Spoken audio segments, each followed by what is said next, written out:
안녕하세요, 여러분. 오늘은 나르시시스트와의 갈등 피하는 방법, 당신을 지키는 전략이라는 주제로 이야기해 보려고 합니다. 우리 주변에는 자아도취적인 성향을 가진 사람들이 종종 있습니다. 이들은 자신만을 중심으로 생각하고 행동하기 때문에 타인과의 관계에서 갈등을 일으키기 쉽습니다. 나르시시스트와의 관계는 스트레스와 고통을 초래할 수 있으므로 이러한 갈등을 피하고 자신을 지키는 전략을 아는 것이 중요합니다. 오늘은 이러한 방법들에 대해 자세히 알아보겠습니다.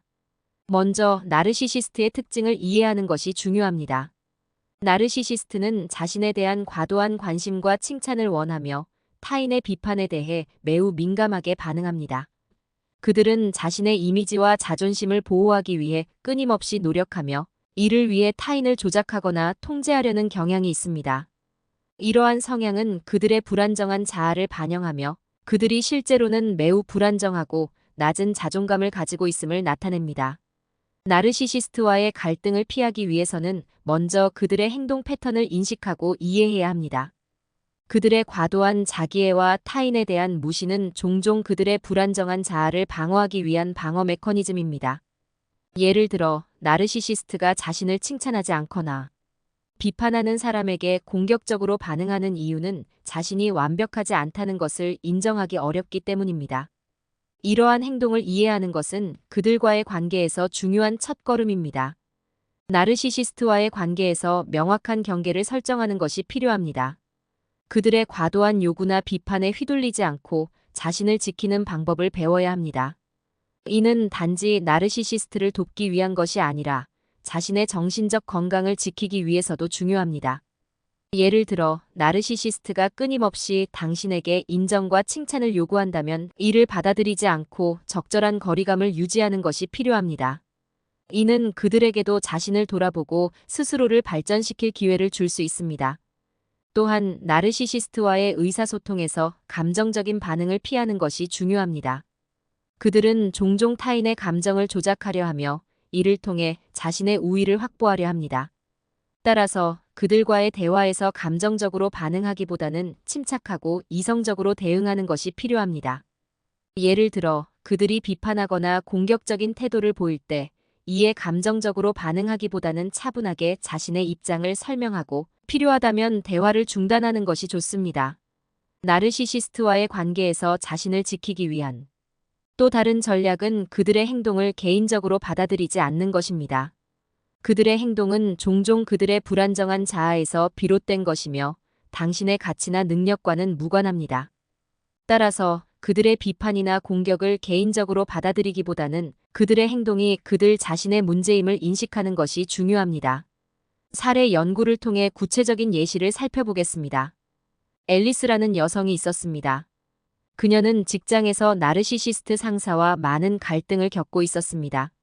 상사는 항상 자신이 옳다고 주장하며 앨리스의 의견을 무시하곤 했습니다.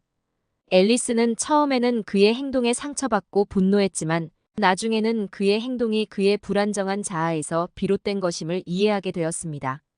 앨리스는 상사와의 관계에서 명확한 경계를 설정하고 그의 비판에 휘둘리지 않기로 결심했습니다. 또한 그녀는 상사와의 대화에서 감정적으로 반응하기보다는 차분하게 자신의 입장을 설명하며 필요하다면 대화를 중단하는 전략을 사용했습니다.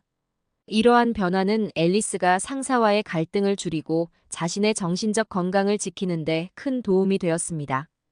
통계적으로도 나르시시스트와의 갈등이 많은 사람들이 겪는 문제라는 것을 알 수 있습니다. 미국의 한 연구에 따르면 전체 인구의 약 6%가 나르시시스트 성향을 가지고 있으며 이들 중 많은 사람들이 가정이나 직장에서 갈등을 겪고 있습니다. 특히 나르시시스트와 가까운 관계를 맺고 있는 사람들은 정서적 고통을 겪는 경우가 많습니다. 이 연구는 나르시시스트와의 관계에서 정서적인 지지와 경계 설정이 중요하다는 것을 시사합니다. 나르시시스트와의 갈등을 피하기 위한 또 다른 전략은 그들에게 변화의 기회를 제공하는 것입니다. 나르시시스트는 종종 자신의 행동이 문제라는 것을 인식하지 못합니다. 따라서 그들에게 변화의 필요성을 인식시키고 스스로를 돌아보게 만드는 것이 중요합니다. 이는 강압적인 방식이 아니라 그들의 감정과 행동을 이해하고 그들이 스스로 변화를 원하게 만드는 방식이어야 합니다. 예를 들어 그들에게 상담이나 심리 치료를 권유하거나 그들이 자신의 행동을 돌아볼 수 있는 기회를 제공하는 것이 효과적일 수 있습니다. 또한 나르시시스트와의 갈등을 피하기 위해서는 자신을 돌보는 것도 중요합니다. 그들과의 관계는 많은 스트레스와 정서적 고통을 초래할 수 있으므로 자신의 정신적 건강을 지키기 위해 충분한 휴식과 자기 돌봄이 필요합니다. 예를 들어 스트레스를 해소하기 위한 운동이나 취미 활동을 통해 자신을 돌보는 것이 중요합니다. 또한 나르시시스트와의 관계에서 받은 상처를 치유하기 위해 친구나 가족과의 지지적인 관계를 유지하는 것도 도움이 됩니다. 마지막으로 나르시시스트와의 갈등을 피하기 위해서는 그들과의 관계를 재평가하는 것도 중요합니다. 나르시시스트와의 관계가 지속적으로 당신에게 부정적인 영향을 미친다면 그 관계를 유지할 가치가 있는지 고민해 볼 필요가 있습니다. 때로는 그들과의 거리를 두거나 심지어 관계를 끊는 것이 당신의 정신적 건강을 지키는 데 도움이 될 수 있습니다. 이는 쉽지 않은 결정이지만 장기적으로 볼 때 당신의 행복과 건강을 위한 중요한 선택일 수 있습니다. 결론적으로 나르시시스트와의 갈등을 피하고 자신을 지키기 위해서는 그들의 행동을 이해하고 명확한 경계를 설정하며 감정적으로 반응하지 않는 것이 중요합니다. 또한 그들에게 변화의 기회를 제공하고 자신을 돌보며 필요하다면 관계를 재평가하는 것도 필요합니다. 이러한 전략들은 나르시시스트와의 관계에서 당신을 보호하고 보다 건강한 관계를 유지하는 데 큰 도움이 될 것입니다. 오늘의 이야기가 여러분에게 도움이 되길 바라며 여기서 마치도록 하겠습니다. 감사합니다.